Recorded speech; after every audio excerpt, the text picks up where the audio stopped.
Hello students, Tim back here from Lessons on the Web once again. Welcome back to the classroom. And today we are talking about something you've probably heard piano teachers and maybe even on TV and everywhere else when it comes to piano about curving your fingers. And what is that about? Why do they make you why do teachers tell you to curve your fingers and why is it important? That's what we're talking about today.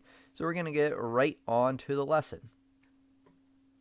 Okay, so why is it important to curve your fingers? Well, there's a bunch of reasons, really. One reason is that when you have your fingers out like this, when they're flat, you're actually using more muscles than you would be if you relaxed your hand. If you just hold out your hand, try this as your homework assignment for today. Hold out your hand and then just relax it, right? Your fingers naturally curve under. So your muscles are more relaxed. They're actually a lot more flexible that way as well. So that's point number one, basically, of why we piano teachers always tell our students to curve your fingers. Because if you play flat, your hands won't be as flexible, and your muscles are actually doing more work than they should, and that's one of the reasons it's less flexible. Another reason is that if you have your fingers flat, it's just harder to play up and down the keyboard. And again, it's because the muscles are stiff. But if you have them curved, you can play up and down the keyboard a little bit more flexibly. So that's really the main reason. This is going to be a short lesson today because there's really not a whole lot more to it. If you use curved your fingers and then you also tilt your hand one way or the other, like we've talked about before, let me move this a little bit. There we go. And then if you kind of tilt your fingers one way or the other, like we've talked about in some of the previous lessons, it'll give you more surface area to hit the keys. So if you tilt slightly in the direction you're going, so if I'm ascending on a scale, I want to be tilting my fingers that way, and then I want to be tilting them the other way, keeping them curved. Now, the problem is that a lot of students, when they first start, especially children, for some reason, want to put their fingers flat. I don't know why. It's more of a natural thing for them to do. But because, like I said, when you hold out your hand and you relax your fingers, they curve naturally. Now, how much should your fingers be curved? You can actually curve them too much the other way. If I have them this curved, I'm actually using my muscles to curve them down like that. So, like, again, you just want to hold out your hand and then just relax your fingers. That's how much you want to have them curved. You want to have them relaxed. And it actually fits into a much broader spectrum of a topic, which is when you're playing piano, your body should really be relaxed as much as it can. The one thing you do want to put effort into is keeping your posture up straight, because that will allow your arms and your shoulders to remain relaxed without sloping forward. If you're relaxed but your posture's bad, you're going to look like this. First of all, you're not going to look very smart.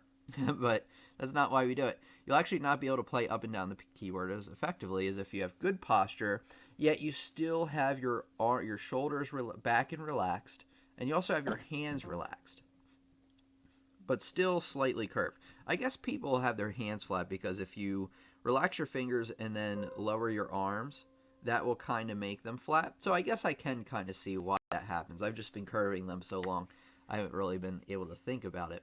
But you always want to have them curved, but you don't, like I said, you don't want to have them too curved. The idea is to remain relaxed, good posture, and that will allow you to play up and down the keyboard a lot more freely. Anytime you're tensing up, which tends to happen where we're playing in front of a teacher, in front of a group, whenever we're nervous of any kind, our bodies will tense up, and that's one thing you definitely want to avoid because it will hurt your piano playing. You want to be flexible and be able to move, back and forth. Another little tip here for you, as this is such a short topic, is that when you are starting to play down the piano, a lot of younger students will physically get up and they will move further down the bench, which is something you don't want to do. Now, think about why that might not be a good choice. Well, it's because you're actually interrupting your playing. It's just very. Let's say I had to move down here and I physically got up. Well, it takes time and energy to do that. And like I said, it breaks the playing. Not a good idea. So what you want to do is from where, basically from your waist, you want to pivot whichever direction you're going. So if I'm going down this way, it's actually, because of the camera and the way it is, it's going to make it look like I'm turning the other way. But if I'm playing down the keyboard this way, my body is actually going to be tilting that way as well. So you're just going to look like the other way because I'm facing you. So if I'm playing down the scale, say, down from this C down to the other C and beyond, I'm tilting here at the waist just a little bit. Not uncomfortably so, but just a little bit so my hands can naturally and shoulders can naturally move down that way. You never want to pick up yourself and physically move. Same thing when you're playing up. You just want to tilt your body ever so slightly, to the right when you're playing up into the right. So again, to just go over it real quick, you want your hands relaxed on the keys but still curved. You don't want them too curved, and you don't want them out flat, because then you're using too much muscle and you are reducing your flexibility. So that's really all there is to it. Okay, another great lesson I want you to check out next is called the Piano Fingering Guide. Once I edit together the lesson and put it up, I'll put up an annotation somewhere that you can click on, the Ultimate Fingering Guide or something it's called. You want to check that out because it goes into a little bit more detail of what we talked about today, and also in terms of what fingers to use and where, which I think is something a lot of piano students, even advanced students, struggle with, since, at more difficult piano passages, it's more difficult to figure out what fingers you should use and where. So you really should check out that lesson next.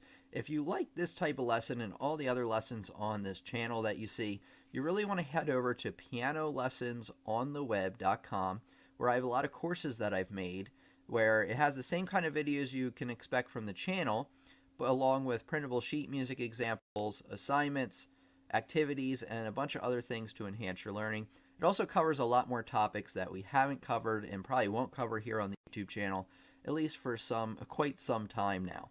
So check it out, pianolessonsontheweb.com.